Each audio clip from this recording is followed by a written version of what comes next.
गरीबी के कारण जनसंख्या यानी दोनों एक दूसरे से बढ़कर मौजूदा हालात में जनसंख्या को कंट्रोल में कैसे लाया जाए, जबकि परिवार नियोजन को यहाँ स्वैच्छिक रूप से ही अपनाया जाता है। कृपया अपनी ओर से कुछ सुझाव दें। यह इतनी बड़ी समस्या नहीं है जितनी दिखाई पड़ती। जनसंख्या अपने आप नहीं बढ़ती, हम बढ़ाते हैं, और गरीबी उसका स्वाभाविक परिणाम होता है। पहली बात जो भारत की चेतना में प्रविष्ट हो जानी चाहिए वह यह है कि जनसंख्या बढ़ती नहीं, हम बढ़ाते हैं। गरीबी बढ़ती नहीं, हमारी सृष्टि है, और हमने सदियों तक गलत विचारों के अंतर्गत जीना सीखा है। जैसे हमें बताया गया है कि बच्चे भगवान की देन है, यह भी समझाया गया है कि बच्चे प्रत्येक के भाग्य में लिखे, और धर्मगुरु यह भी समझा रहे हैं सदियों से कि बच्चों को रोकना पैदा होने से ईश्वर का विरोध है। इन सब बातों का एक ही अर्थ होता है कि जैसे ईश्वर का एक ही काम है, और वह है कि लोग कैसे ज्यादा से ज्यादा गरीब हों, जो कि ईश्वर शब्द के बिल्कुल विपरीत है। ईश्वर शब्द का मूल उद्गम ही ऐश्वर्य है। ऐश्वर्य से ही ईश्वर शब्द बना है। तो ऐश्वर्य से गरीबी बढ़ती हो, ईश्वर गरीबी बढ़ाता हो, यह बातें सिर्फ पंडितों, पुरोहितों, धर्मगुरुओं, राजनीतिज्ञों, उन सारे लोगों की गढ़ी हुई बातें हैं जो गरीबों के शोषण पर ही जी रहे हैं। जब तक भारत के मानस से हम यह पर्दा नहीं हटा देते कि परमात्मा का तुम्हारी गरीबी में कोई हाथ नहीं है, और परमात्मा ही क्या जो तुम्हें गरीब बनाना चाहे। लेकिन धर्मगुरु जैसे जीसस चिल्ला चिल्ला के लोगों से कह रहे हैं कि धन्य भागी हैं वे जो गरीब हैं। इससे गरीब को थोड़ी देर के लिए सांत्वना तो मिल जाती है, जैसे चिंताओं में डूबे हुए आदमी को अफीम खा लेने से थोड़ी देर को राहत मिल जाती हो। लेकिन गरीबी नहीं मिटती, और ना ही चिंताएं मिटती। और अगर गरीबी धन्यता है तो फिर गरीबी को वरण करना चाहिए। विनष्ट करने का तो सवाल ही कहां उठता है। जो गरीब नहीं है उनको भी गरीब बना देना चाहिए, क्योंकि वे बेचारे क्यों धन्यता से अभागे रहे। महात्मा गांधी गरीबों को कहते हैं दरिद्र नारायण। ये परमात्मा के रूप है, ईश्वर की संतान है। इन सारी बातों से गरीबों को थोड़ी देर के लिए राहत तो मिलती है, मगर उनके जीवन की असली समस्या का कोई हल नहीं होता। और ये राहत देने वाले असली समस्या के हल होने में बाधा बनते हैं। मैं चाहूंगा कि गरीबों से उनकी सारी राहत छीन ली जाए, उनकी सारी सांत्वनाएं छीन ली जाएं,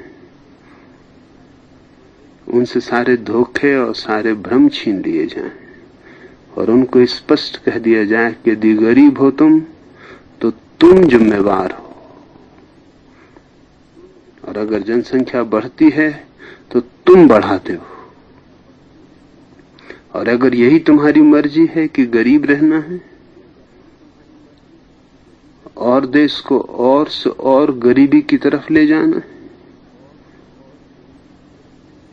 और इस सदी के पूरे होते होते 100 करोड़ संख्या होगी भारत की। आधा भारत भूखा मरता होगा। अगर यही तुम्हारी मर्जी है कि तुम्हारे सामने ही आधा भारत सड़कों पर भूखा बिलके और मरे, तो ठीक है, तुम अपने पुराने विचारों से चिपके रहो। लेकिन हम ये मानने को कभी राजी नहीं हो सकते कि ये ईश्वर की मर्जी हो सकती। और अगर ये ईश्वर की मर्जी है तो ऐसे ईश्वर को इनकार कर देना जरूरी है।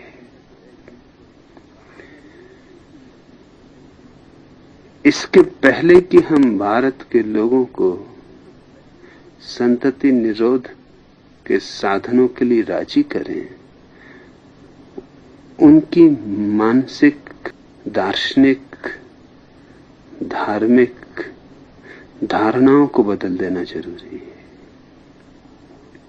और तब कोई कठिनाई न होगी कि वे स्वेच्छा से संतति निरोध के उपायों को स्वीकार करेंगे। मैं एक ईसाई पादरी से बात कर रहा था और पादरी ने कहा कि संतति निरोध के लिए किए गए कोई भी साधन सब ईश्वर का विरोध है। मैंने उससे कहा, एक छोटी सी बात मैं आपसे पूछूं कि आपकी ईश्वर की परिभाषा है कि वो सर्वशक्तिमान है। एक छोटी सी गोली तुम्हारे सर्वशक्तिमान परमात्मा को हरा देती है। परमात्मा बच्चा पैदा करना चाहता है और गोली परमात्मा को बच्चा पैदा करने से रोक देती है। तो बेहतर होगा कि तुम परमात्मा की पूजा छोड़कर अब इस गोली की पूजा शुरू करो। ये ज्यादा शक्तिमान है। यह मूर्खतापूर्ण है कि परमात्मा सर्वशक्तिमान है और फिर भी हमसे कहा जाता है कि हम उसकी इच्छा का विरोध न करें। एक तरफ हमसे कहा जाता है कि उसकी इच्छा के बिना पत्ता भी नहीं हिलता, और दूसरी तरफ हमसे कहा जाता है कि हम उसकी इच्छा का विरोध न करें। इन दोनों बातों में विरोधाभास है। अगर उसकी इच्छा के बिना पत्ता भी नहीं हिलता तो हम लाख उपाय करें। अगर वो बच्चा देना ही चाहता है तो वो बच्चा देगा। हमारे उपाय किसी काम में आने के नहीं। और अगर हमारे उपाय काम में आते हैं तो उसका अर्थ है कि बच्चा परमात्मा नहीं दे रहा था, बच्चा हम पैदा कर रहे थे और जिम्मेवारी हम परमात्मा पर थोप रहे थे। और जब तक हम जिम्मेवारी दूसरों पर थोपते हैं तब तक हम जीवन में कोई क्रांति नहीं ला सकते। जिम्मेवारी खुद लेनी होगी। जैसे ही भारतीय मानस शिक्षित किया जा सके, और जो कि कठिन नहीं है, क्योंकि मेरे देखे भारत के लोग भला अशिक्षित हों, बुद्धिहीन नहीं है, भले ही आधुनिक जगत से दूर हों, लेकिन इतनी प्रतिभा उनमें है कि वे ब्रह्म और ईश्वर, स्वर्ग और नरक और मोक्ष की सूक्ष्मतम व्याख्या कर सकते हैं, समझ सकते हैं। तो इन छोटी छोटी बातों को ना समझ सकेंगे ऐसा मैं नहीं मानता। मैं परिपूर्ण आशावादी हूं, जरूरत है केवल इस बात की कि हम गांव-गांव में कॉलेज हैं, यूनिवर्सिटीज हैं, स्कूल हैं, इनके शिक्षक हैं, प्रोफेसर हैं, विद्यार्थी हैं, हम इसे एक जरूरत बना दें कि जब तक कोई विद्यार्थी 2 महीने तक गांव में जाकर लोगों को संतति नियमन के संबंध में नहीं समझाएगा, वो सर्टिफिकेट पाने का अधिकारी नहीं होगा। और हर शिक्षक 2 महीने गर्मियों में जब तक गांव में जाकर लोगों को नहीं समझाएगा, तब तक वो आगे के किसी प्रमोशन का हकदारी नहीं होगा। हिंदुस्तान में इतने शिक्षक हैं, इतने विद्यार्थी हैं, और बहुत से लोग जो शिक्षक और विद्यार्थी नहीं हैं, लेकिन चाहते हैं कि भारत की कोई सहायता करें, कोई सेवा करें। उनसे आग्रह किया जाना चाहिए कि वो गांव-गांव जाएं और लोगों को समझाएं कि इसमें ईश्वर का विरोध नहीं है। ये एक पहलू हुआ। और दूसरा पहलू है, भारत की सरकार को निश्चित रूप से उन लोगों को अपराधी घोषित करना चाहिए जो भारत की जनता को गुमराह कर रहे हैं। ईसाई मिशनरी हैं, मदर टेरेसा है, अभी पोप का आगमन होने को है। इसके पहले भारत को यह तय करना चाहिए कि ये लोग हैं जो जनता को समझा रहे हैं कि किसी भी तरह के संत्यत नियमन का उपयोग महाअधर्म है, महापाप है। यह उनकी राजनीति है, कोई धर्म नहीं। क्योंकि मदर टेरेसा को जितने अनाथ बच्चे मिल जाते हैं, उतनी कैथोलिकों की संख्या बढ़ जाती। और हम ऐसे मूढ़ हैं कि हम मदर टेरेसा जैसी औरतों को पुरस्कार पर पुरस्कार दिए चले जाते हैं, बिना ये देखे कि गरीबों की सेवा के नाम के पीछे, अनाथों की नाम की सेवा के पीछे सिवाय ईसाईयत के प्रसार के और कुछ भी नहीं है। पूरे हिंदुस्तान में मैंने एक भी ऐसा व्यक्ति नहीं देखा जो सुसंस्कृत हो, सुसंपन्न हो और ईसाई बन गया हो। जो भी ईसाई बने हैं वो भिखारी हैं, अनाथ हैं, आदिवासी हैं। और वो ईसाई इसलिए नहीं बने हैं कि वो समझ गए हैं कि ईसाईयत उनके धर्म से श्रेष्ठतर धर्म है, बल्कि इसलिए कि ईसाईयत उनको रोटी दे रही है, कपड़े दे रही है, अस्पताल दे रही है, स्कूल दे रही है। जो भी व्यक्ति भारत में संतति नियमन का विरोध सिखाता है, उसे दंडित किया जाना चाहिए। इस समय सबसे बड़ा अपराध वही है।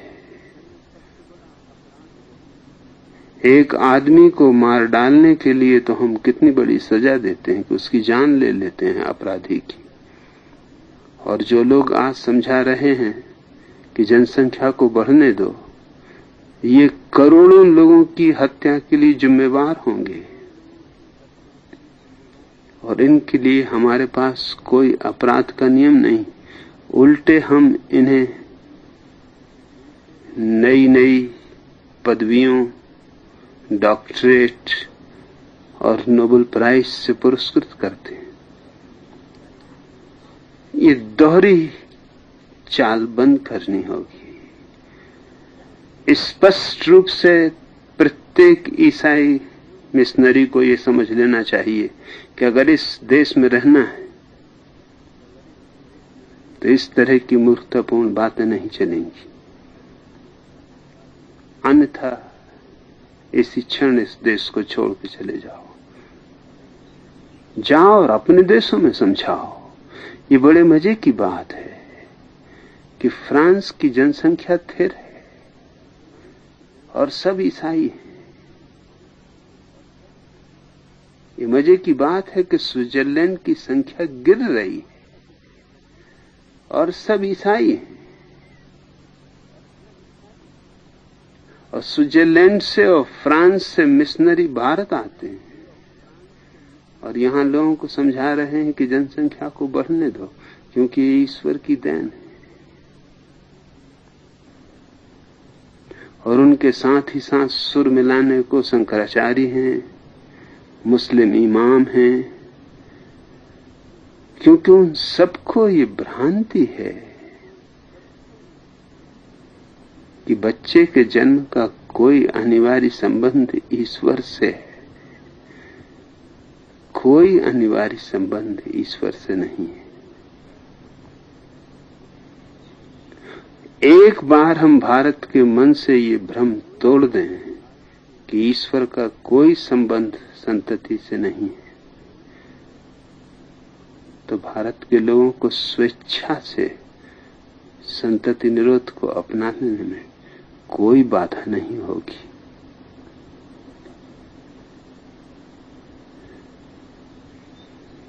साथ साथ मैं ये भी कह देना चाहता हूं कि अब तक हमने एक ही किनारे से सोचा है, वो है जन्म। अभी हमने दूसरा किनारा नहीं सोचा, वो है मृत्यु। ये अधूरा चिंतन है, मैं इसे पूरा करना चाहता हूं। संतति निरोध का प्रचार करो, लोगों को समझाओ कि अब बच्चों को पैदा करने से बड़ा कोई और दूसरा अपराध नहीं है, और ये अपराध तुम अपने बच्चों के प्रति ही कर रहे हो। तुम्हारे बच्चे ही भूखे मरेंगे, तुम्हारे बच्चे ही सड़कों पर तड़फेंगे, तुम्हारे बच्चे ही इसी पृथ्वी पर नर्क झेलेंगे और तुम जिम्मेवार होगे। तुम चाहते तो ये सब रोक सकते थे। ये एक हिस्सा है। दूसरा हिस्सा है कि 75 साल के बाद अगर कोई भी व्यक्ति स्वेच्छा से मृत्यु को ग्रहण करना चाहता है तो हमें इसे कानूनन रूप से अंगीकार करना चाहिए।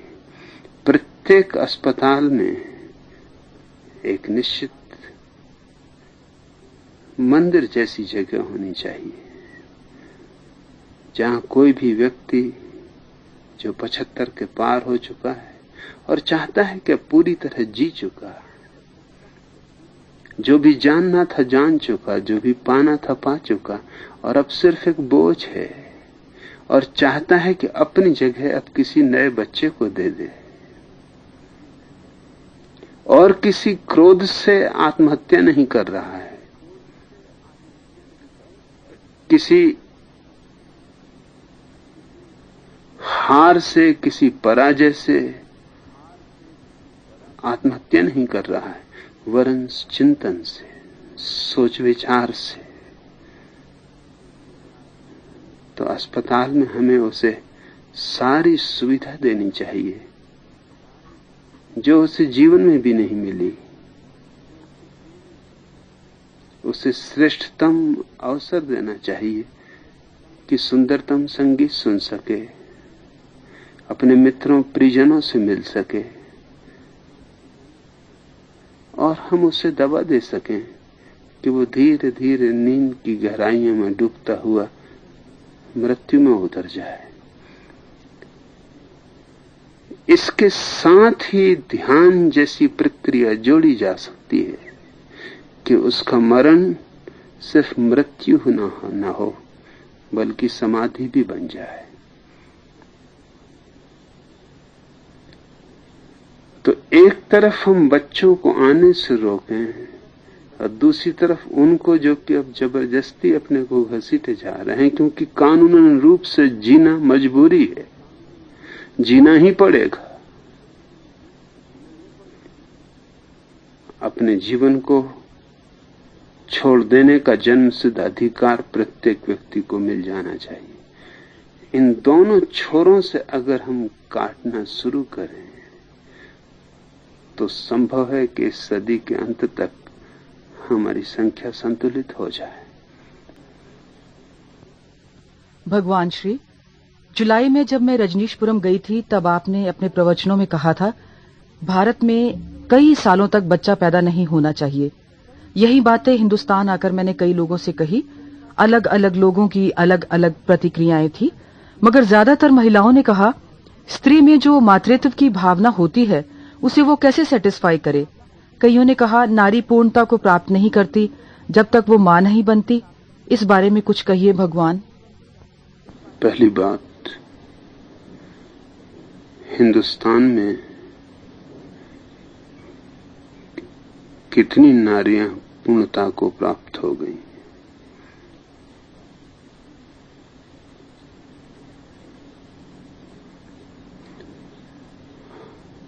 हर नारी एक नहीं, डजन और 1.5 डजन बच्चों की मां है। पूर्णता कहां है? ये बच्चे उसके पूरे जीवन को खा गए। पूर्णता का तो कोई पता नहीं चलता।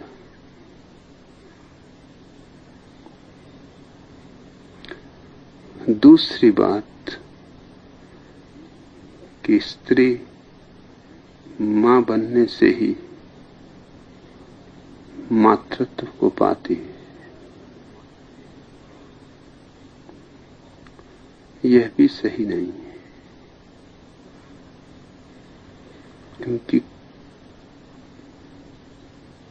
लगभग सारी स्त्रियां बच्चे पैदा करती हैं, मां बनती हैं, पर मातृत्व की कोई गरिमा, कोई ओज, कोई तेज दिखाई तो नहीं देता।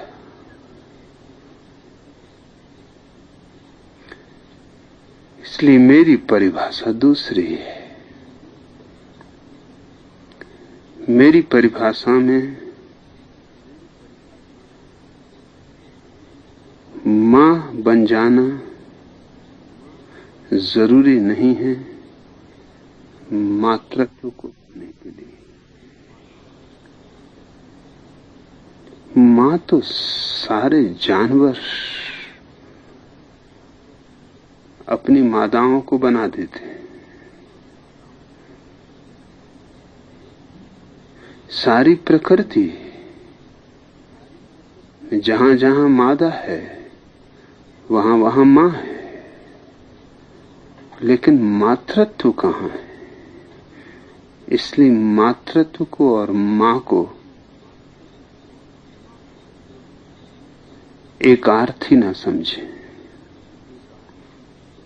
ये हो सकता है कि कोई मां न हो और मातृत्व को उपलब्ध हो, और कोई मां हो और मातृत्व को न उपलब्ध हो।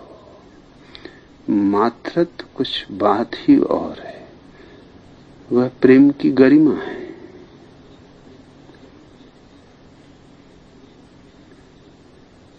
मैं चाहूंगा कि स्त्रियां मातृत्व को उपलब्ध हों, लेकिन उस उपलब्धि के लिए बच्चे पैदा करना बिल्कुल गैर जरूरी हिस्सा है। हाँ, उस मातृत्व को पाने के लिए हर बच्चे को अपने बच्चे जैसा देखना निश्चित अनिवार्य जरूरत है। उस मातृत्व के लिए ईर्षा, द्वेष, जलन, इनका छोड़ना जरूरी है। बच्चों की दर्जन इकट्ठी करनी नहीं। और फिर हमारे देश में जहां इतने बच्चे बिना माताओं के हों, वहां जो स्त्री अपना बच्चा पैदा करना चाहती हो, वो मातृत्व को कभी उपलब्ध नहीं होगी। जहां इतने बच्चे बिलख रहे हैं अनाथ, मां की तलाश में, वहां तुम्हें सिर्फ इस बात की फिक्र पड़ी हो कि बच्चा तुम्हारे शरीर से पैदा होना चाहिए। उस क्षुद्र विचार को पकड़ के कोई मातृत्व जैसे महान विचार को नहीं पा सकता। जहां इतने बच्चे बिलखते हों अनाथ, कोई जरूरत नहीं है बच्चा पैदा करने की। इन अनाथ बच्चों को अपना लो। इनके अपनाने में, इनको अपना बनाने में, वो जो दूरी अपने और पराये की है वो गिर जाएगी। इनको अपना बनाने में वो जो ईर्ष्या और जलन और द्वेष की क्षुद्र भावनाएं वो गिर जाएंगी। और इनको बड़ा करने में और इनको पल्लवित और पुष्पित होते देखने में जो आनंद उपलब्ध होगा, वो आनंद अपने ही बच्चों को चोर बनते, बेईमान बनते, भीख मांगते, जेलों में सड़ते देखकर नहीं हो सकता। मातृत्व का कोई संबंध जैविक शास्त्र से नहीं है। इसलिए कोई पशु मनुष्य को छोड़कर मातृत्व को उपलब्ध नहीं हो सकता।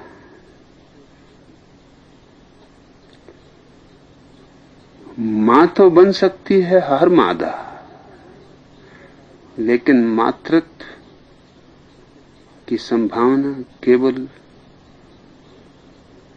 स्त्री को उपलब्ध है। और वो उपलब्धि चारों तरफ फैली हुई है।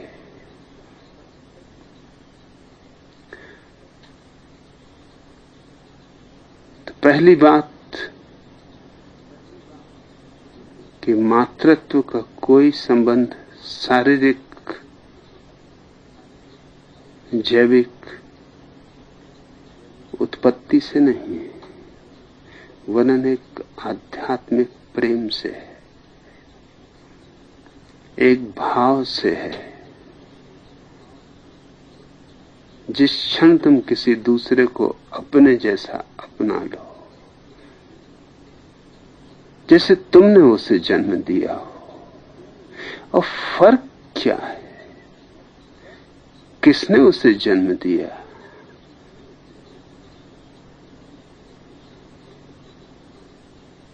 इससे कोई भी भेद नहीं पड़ता है।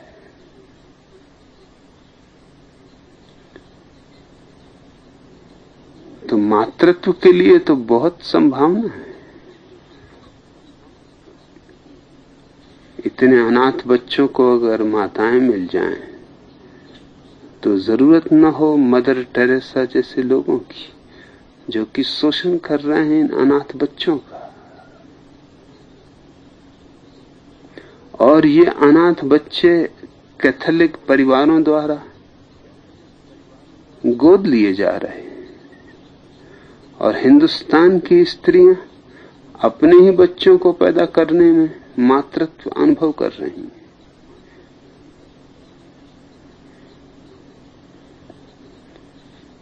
दूसरी बात, तो स्त्री की पूर्णता उसके मां बनने में, ये सच है। इसलिए मैंने जब संन्यास देना शुरू किया तो पुरुषों के लिए तो परंपरागत नाम था सन्यासी का स्वामी। स्त्री के लिए कोई नाम न था, क्योंकि भारत ने हजारों साल से स्त्री को इस तरह दबाया है, इस बुरी तरह मिटाया है। उसे कभी मौका भी नहीं दिया कि वो सन्यास में दीक्षित हो सके।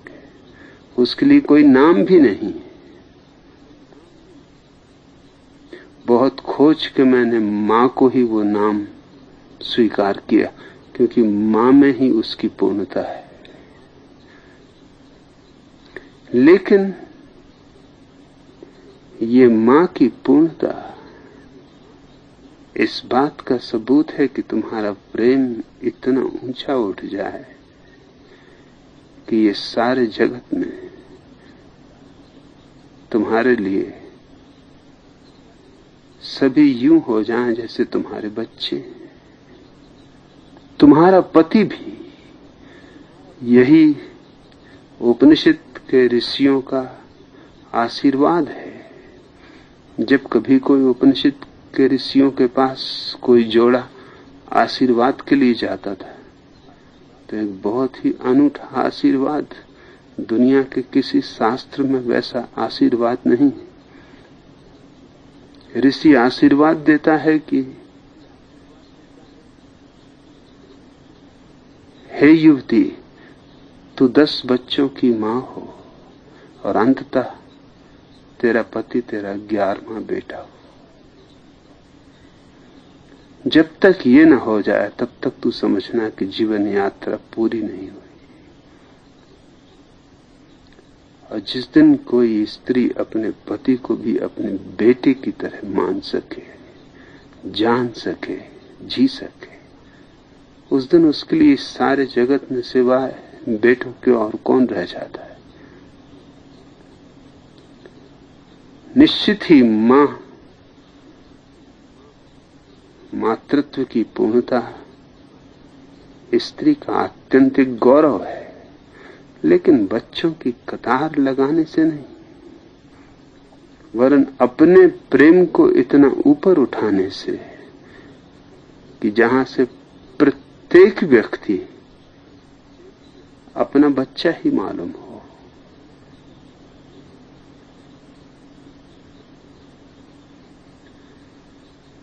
ये धारणाएं लोगों तक पहुंचानी जरूरी है, क्योंकि वो गलत धारणाओं के नीचे बच्चों को पैदा किए चले जा रहे हैं। और ये लौट के भी नहीं देखते कि उनकी धारणाओं के लिए कोई भी सबूत नहीं है। करोड़ों स्त्रियां हैं, बच्चों की कतारें हैं, कौन सा मातृत्व है? करोड़ों स्त्रियां हैं, कौन सी पूर्णता है? मुझसे लोग पूछते हैं कि आप अपनी सन्यासिनियों को मां कहते हैं। ये तो बड़ी हैरानी की बात है, क्योंकि न उनके बच्चे हैं, न उनकी शादी हुई। आप छोटी सी बच्ची को भी सन्यास देते हैं तो मां कहते हैं। उनके आश्चर्य को मैं समझ सकता हूं, क्योंकि मेरी दृष्टि में छोटी सी बच्ची भी बीज लिए हुए अंतिम रूप से इस सारे जगत की मां बनने का। उसे मां कह के पुकारना, उसके बीज को पुकारना है, उसकी संभावना को ललकार देना है, उसको चुनौती देनी। और जिस दिन किसी मां का प्यार सबके लिए समान और सबके लिए आत्मिक हो जाता है, जिसमें शरीर की कोई बास भी नहीं, जिसमें काम की कोई दूर की गंध भी नहीं, उस दिन स्त्री पूर्णता को उपलब्ध होती है। भगवान श्री, गर्भ से पहले और गर्भकाल में यदि माता पिता ध्यान करते हैं तो बच्चे पर इसका क्या असर पड़ता है? निश्चय ही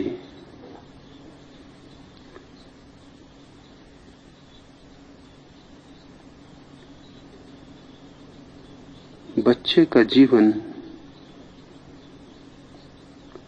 जन्म के बाद शुरू नहीं होता,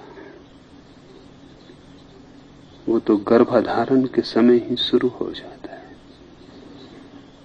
उसका शरीर ही नहीं बनता मां के पेट में, उसका मन भी बनता है, उसका हृदय भी बनता है।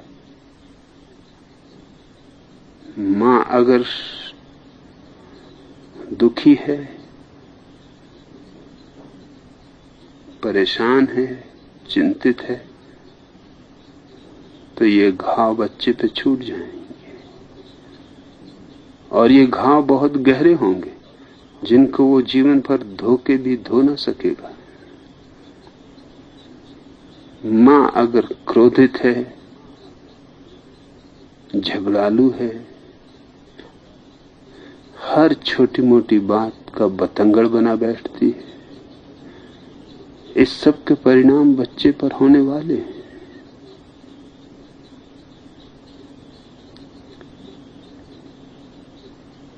पिता का तो बहुत कम असर बच्चे पर होता है, ना के बराबर।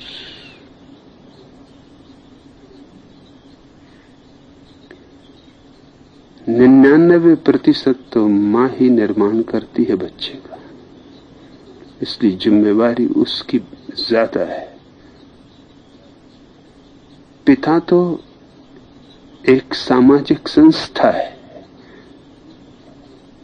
एक जमाना था पिता नहीं था, और एक जमाना फिर होगा पिता नहीं होगा, लेकिन मां पहले भी थी और मां बाद में भी होगी।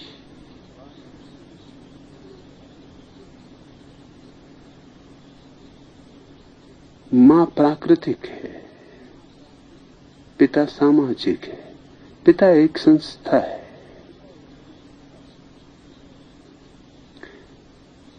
उसका काम बहुत ही साधारण है, जो कि एक इंजेक्शन से भी किया जा सकता है, और इंजेक्शन से ही किया जाएगा भविष्य में, क्योंकि इंजेक्शन से ज्यादा बेहतर ढंग से किया जा सकता है। एक संभोग में पुरुष करीब 1 करोड़ जीवाणुओं को स्त्री गर्भ की ओर छोड़ता है, जिनमें से एक इस दौड़ में मां के अंडे तक पहुंच पाता है। जो पहले पहुंच जाता है वो प्रवेश कर जाता है और अंडा बंद हो जाता है। बाकी जो 1 करोड़ जीवाणु हैं वो 2 घंटे के भीतर मर जाते हैं। उनकी उम्र 2 घंटा है। भयंकर दौड़ है और लंबी दौड़ है। अगर अनुपात से हम देखें, अगर आदमी की ऊंचाई हम 6 फुट मान लें, तो जीवाणु इतने छोटे हैं कि मां के गर्भ तक पहुंचने का मार्ग 2 मील लंबा हो जाता है। इस 2 मील लंबे मार्ग पर भयंकर प्रतिस्पर्धा है। इसे मैं राजनीति की शुरुआत कहता हूं।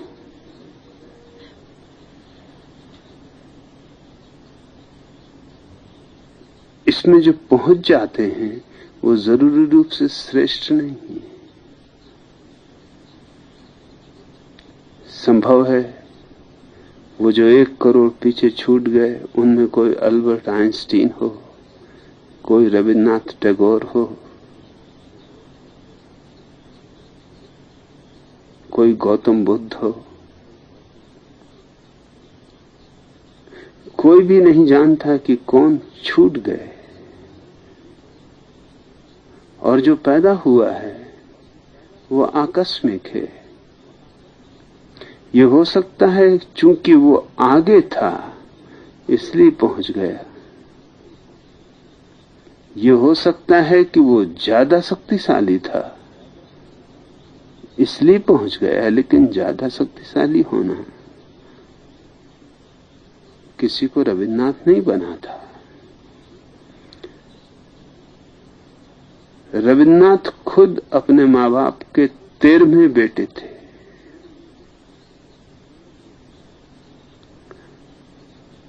ये संयोग की बात है कि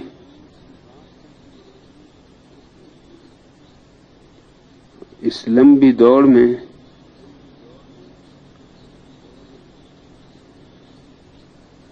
रविन्द्रनाथ पहुंच सके। अक्सर ये होता है कि रविन्द्रनाथ जैसे लोग या गौतम बुद्ध जैसे लोग या अल्बर्ट आइंस्टीन जैसे लोग न तो बहुत दौड़ने में उत्सुक होंगे, न बहुत प्रतिस्पर्धा में उत्सुक होंगे।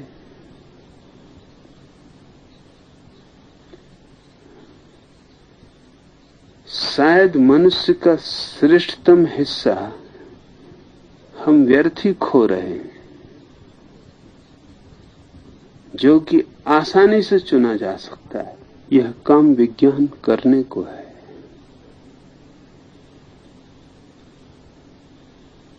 1 करोड़ जीवाणुओं में से जब हम श्रेष्ठतम को चुन सकते हैं, तब क्यों नंबर 2 और नंबर 3 के लोगों को जगह दी जाए।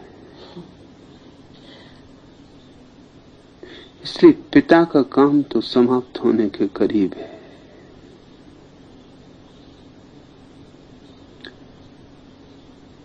लेकिन मां का काम अपरिहार्य है। गर्भाधान के समय, और यही मेरी पूरी शिक्षा रही, जिसको हर भांति से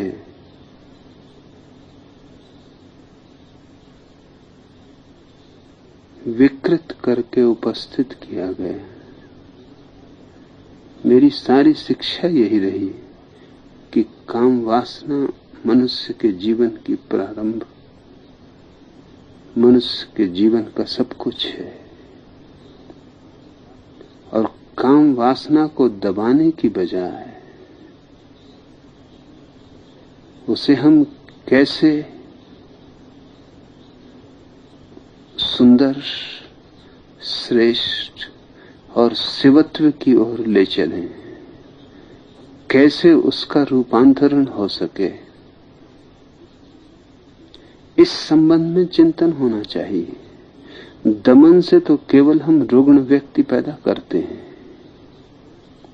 और ध्यान प्रक्रिया है व्यक्ति की काम वासना के परिवर्तन की।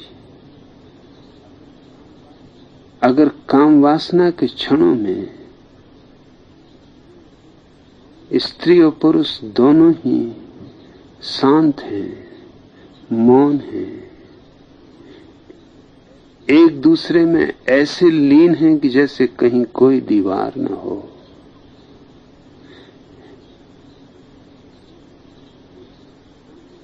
उस क्षण में समय जैसे रुक गया,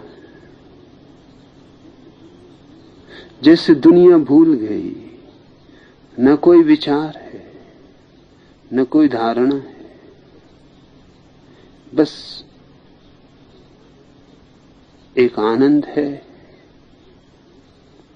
एक ज्योति है जिसमें दोनों डूब गए हैं। ऐसे ज्योतिर्मय क्षण से अगर बच्चे का जन्म हो तो हमने पहले ही कदम पर उसे महापाठ सिखा दिया।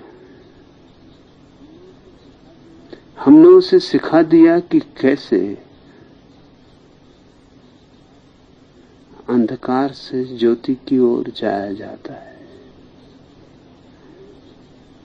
हमने उसे पहला ध्यान का अनुभव दे दिया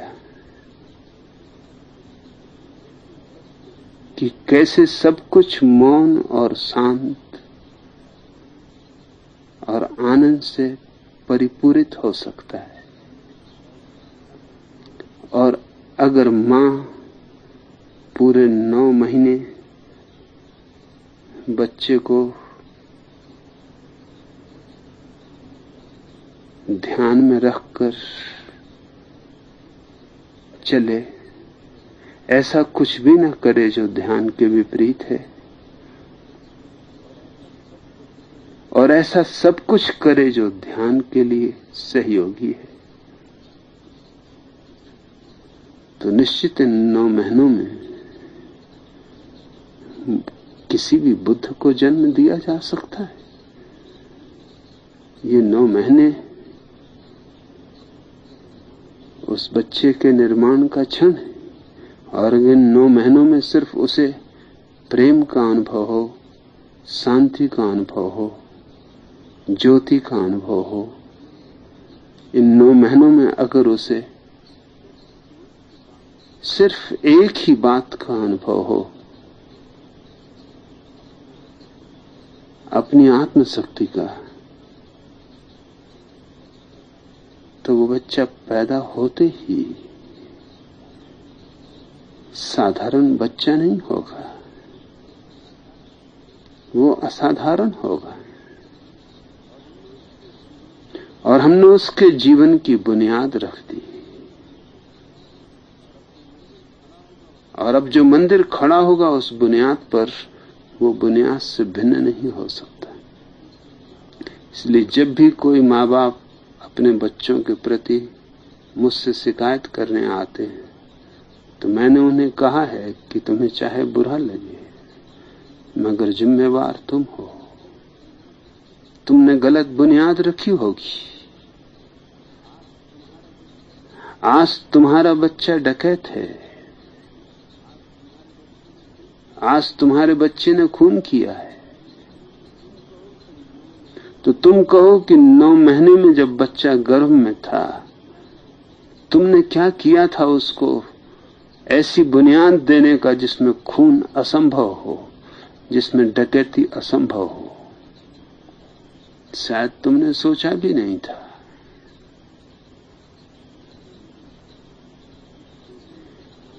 निश्चय ही ध्यान जीवन के प्रत्येक अनुभव में उपयोगी है, और जन्म तो जीवन की सबसे बड़ी घटना है। और ध्यान प्रेम के क्षण में सबसे सरल, सबसे सुगम बात है, क्योंकि प्रेम के क्षण में सहज ही विचार खो जाते हैं और एक तल्लीनता छा जाती, और एक सन्नाटा घेर लेता है, और एक प्रतीति होती है जैसे हम भिन्न नहीं हैं अस्तित्व से, जैसे हम एक हैं।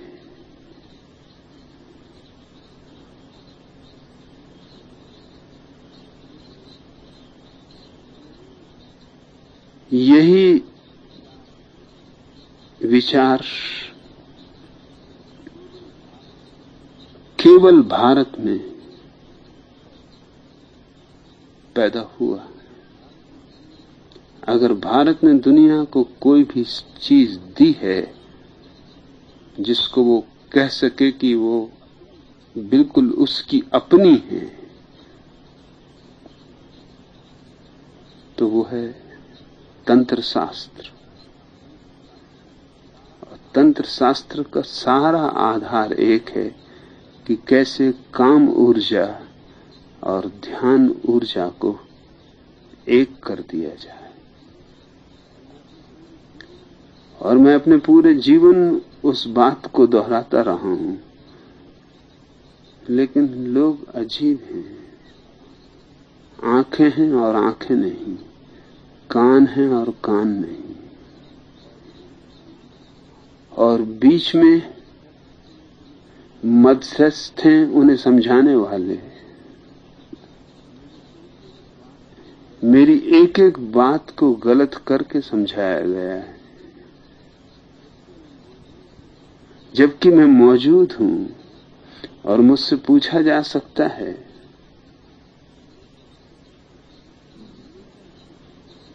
लेकिन किसी को फिक्र नहीं पड़ी सत्य के जानने की। लोगों को फिक्र सिर्फ एक बात की है कि उनकी धारणाओं पर कोई चोट ना आए। फिर चाहे उनकी धारणाएं उन्हें गरीबी में ले जाएं, उनकी धारणाएं उन्हें अपराध में ले जाएं, उनकी धारणाएं उन्हें मनुष्य से गिरा दें और पशुता में ले जाएं, वह सब ठीक, लेकिन कोई उनकी धारणाओं को न छुए। उनकी धारणाएं बड़ी छुई मुई है।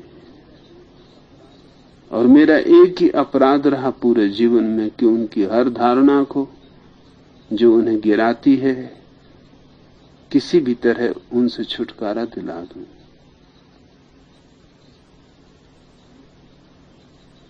यह सर्वाधिक महत्वपूर्ण बात होगी कि हर युगल इसे अपनी कसम बना ले कि जब तक वो ध्यान में समर्थ नहीं हो जाता किसी बच्चे को जन्म नहीं देगा। क्योंकि क्या फायदा है चंगेज खान और नादिर शाह और अडोल्फ हिटलर और मुसोलिनी इनको पैदा करने से?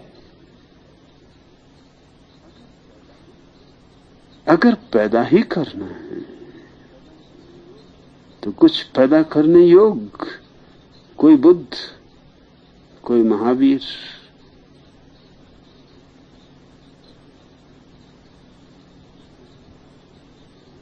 कोई नागार्जुन, कोई जो तुम्हारी प्रतिभा को निखार देगा, आगे ले चलेगा। मगर उसके लिए पहले तो मां बाप को तैयार होना पड़ेगा।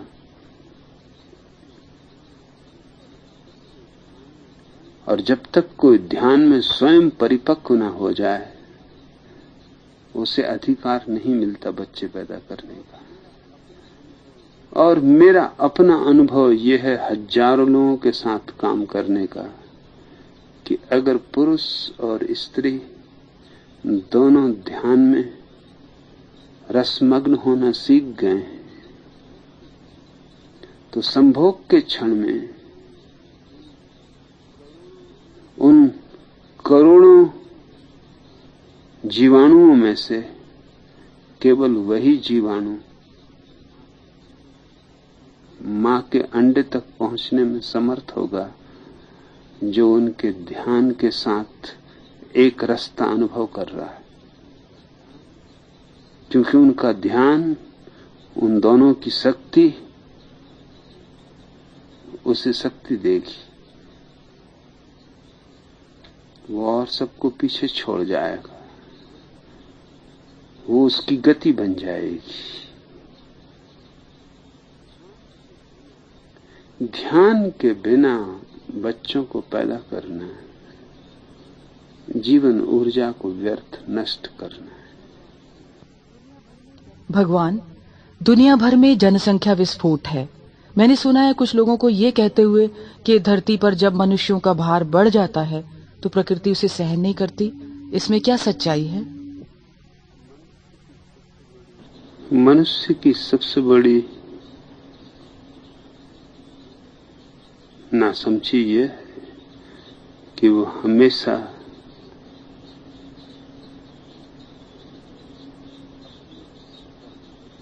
अपने कर्मों का दोष किसी और पर टाल देना चाहता है। जैसे इस कहावत में कि जब लोगों की संख्या बहुत बढ़ जाती ऐसा लगता है जैसे कि संख्या अपने आप बढ़ जाती, जैसे हमारा इसमें कोई हाथ नहीं, जैसे हम तो दूर खड़े देख रहे हैं संख्या बढ़ रही। तो प्रकृति खुद बदला लेती है।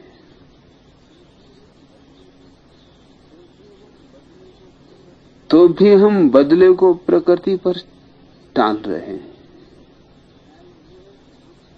सच्चाई यह है कि हम संख्या बढ़ाते हैं और संख्या का बढ़ना अपने आप में बदला बन जाता है। ना तो परमात्मा संख्या बढ़ाता है, न प्रकृति संख्या बढ़ाती, और न प्रकृति बदला लेती। हम जिम्मेवार हैं। मगर हमारी कहावतें बड़ी होशियारी से भरी हैं, हालांकि सिवाय नासमझी के उनमें कुछ भी नहीं। हम अपने को दूर ही रख लेते हैं। ऐसी बहुत कहावतें हैं कि जब प्रकृति पे पाप बढ़ जाते हैं तो परमात्मा जन्म लेते, पाप जैसे अपने आप बढ़ जाते हैं,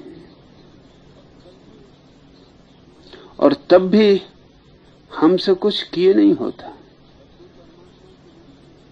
तब भी परमात्मा को जन्म लेना पड़ता है। और कितनी बार परमात्मा जन्म ले चुका और पाप घटते नहीं। लगता है परमात्मा की भी कोई सामर्थ्य नहीं इन पापों को घटाने की।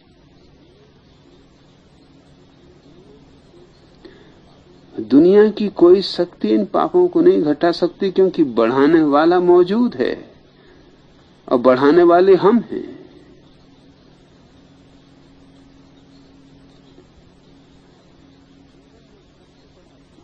जीवन में सबसे बड़ा धार्मिक कृत्य मैं इस बात को मानता हूं कि व्यक्ति अपनी जिम्मेवारी को परिपूर्णता से स्वीकार करे, यह अंगीकार करे कि जो भी हम कर रहे हैं वो हम कर रहे हैं, और जो भी परिणाम आएगा वो हम ला रहे हैं।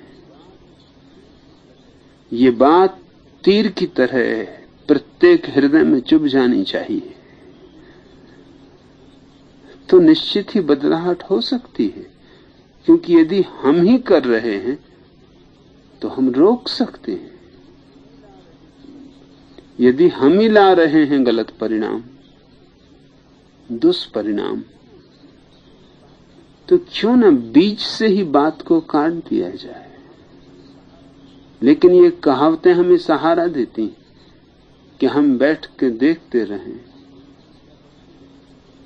जनसंख्या बढ़ती रहेगी, घबराने की कोई बात नहीं, प्रकृति खुद बदला लेगी। प्रकृति क्या बदला लेगी?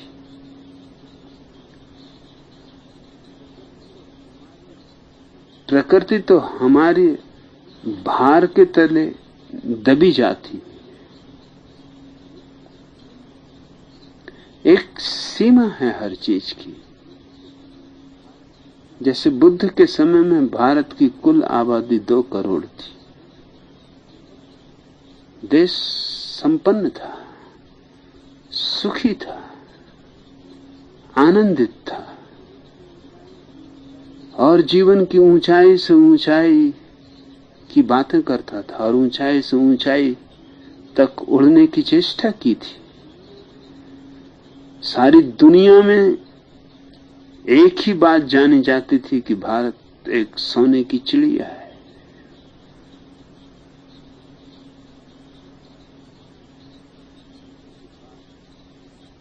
बुद्ध के बाद हमारा पतन शुरू होता है।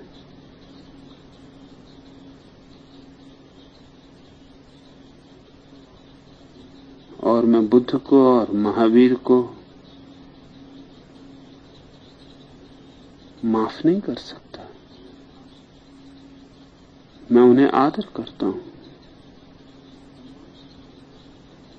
सम्मान करता हूं, लेकिन माफ नहीं कर सकता। चाहे अनजाने ही सही, उन्होंने भारत की गरीबी को बढ़ने में सहायता दी, क्योंकि उन दोनों ने ये बात सिखाई कि दुनिया को त्याग देने में ही धर्म है। और अगर लोग दुनिया को त्यागने लगे, किसान खेती को त्याग दे, दुकानदार दुकान को त्याग दे, मूर्तिकार मूर्तियां न बनाए, लोग अगर त्यागने लगे दुनिया को,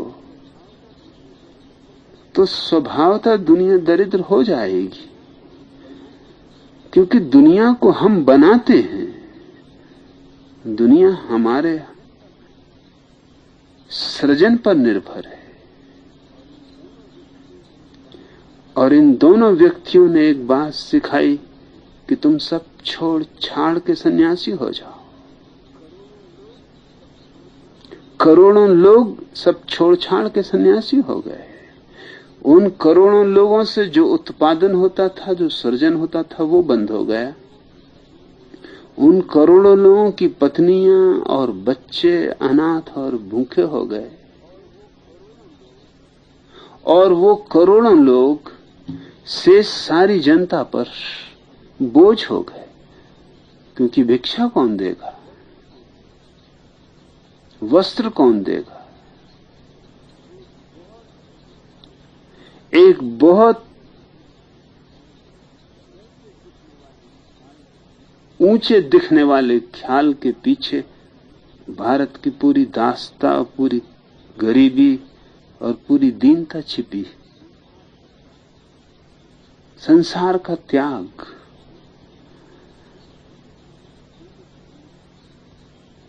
पुण्य हो गया, सन्यास हो गया। इसलिए मैंने जब सन्यास देना शुरू किया तो मैंने सन्यास की पूरी परिभाषा बदली। संसार का त्याग नहीं,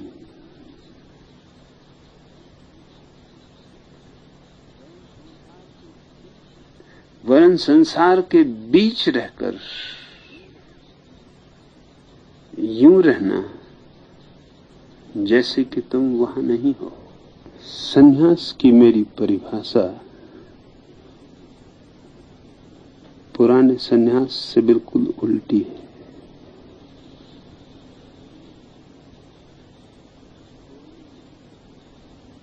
छोड़ना नहीं है कुछ,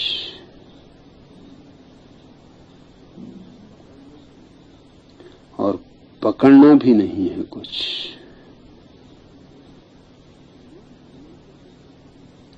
यूं जीना है जैसे कोई नाटक में अभिनय करता हो। राम बने तो भी जानता है कि वो राम नहीं।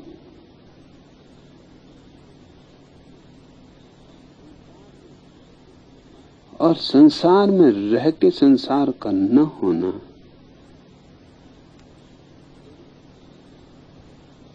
बड़ी से बड़ी कला है। छोड़ के भाग जाना तो कमजोरी है और कायरता है। और जो व्यक्ति संसार में यूं रह सके जैसे अभिनय करता हो, वो अछूता जीता है, वो अछूता जीता है।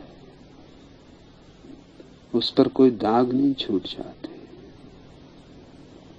और चूंकि उसे कुछ छोड़ना नहीं है, वो जीवन को कुछ दे के जाता है, सृजन करता है, जीवन उससे समृद्ध होता है। और चूंकि उसका कोई आसक्ति, कोई लगाव, कोई मोह और कोई बंधन नहीं है संसार से, वरन ये उसकी आनंद लीला है।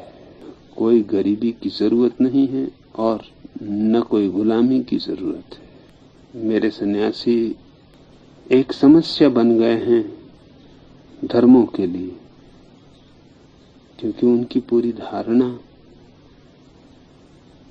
सन्यास की जीवन विरोधी है और मेरी धारणा जीवन के प्रति परिपूर्ण ओतप्रोत हो जाने की। ये सारी कहावतें बेमानी है। एक बात फिर से मैं दोहरा दूं, ये बात तीर की तरह हमारे हृदय में चुभी रहनी चाहिए कि हर कृत्य के लिए हम जिम्मेवार हैं और हर कृत्य के परिणाम के लिए हम जिम्मेवार हैं। ना तो हम किसी परमात्मा पर और ना किसी प्रकृति पर अपने कृत्यों और अपने परिणामों को थोप सकते हैं। एक बार ये बात साफ हो जाए तो इस देश का सारा कचरा कट जाए। इस देश को हम फिर से नया जीवन, पुनरुज्जीवन दे सकते हैं और जरूरी है कि वो दिया जाए, अन्यथा ये देश मरेगा। जिन धारणाओं में ये अब तक जिया है आगे नहीं जी सकेगा। इस सदी तक, इसके पूर्ण होने तक अगर ये इन्हीं धारणाओं से जीता रहा तो ये बुरी तरह मरेगा। इसने बहुत दुख झेले, बहुत गुलामी झेली, लेकिन अभी अंतिम दुख झेलने को बाकी है। उसे टाला जा सकता है। और सरल सी बात है कि हमारे पास जो भी साधन हैं, न्यूज़पेपर हो, रेडियो हो, टेलीविजन हो, जो भी साधन है जनता तक ठीक ठीक विचार पहुंचाने के, हम उन्हें विचारों को जनता तक पहुंचने दें और चिंता न करें। जैसे मेरे विचार हैं, सैकड़ों प्रश्न आएंगे, मैं उनके प्रति उत्तर देने को राजी हूं। मैं एक भी प्रश्न को बिना उत्तर दिए नहीं छोड़ने की बात कर रहा हूं। ये सारे शिक्षा के साधन हो जाने चाहिए, न केवल समाज और समाचार वितरण के, बल्कि सामाजिक क्रांति के भी। तो जब तुम इन सारी बातों को प्रसारित करोगी, हजारों प्रश्न आएंगे। मैं हमेशा तैयार हूं। जो भी प्रश्न तुम ठीक समझो, जरूरी समझो, उसे सदा मेरे पास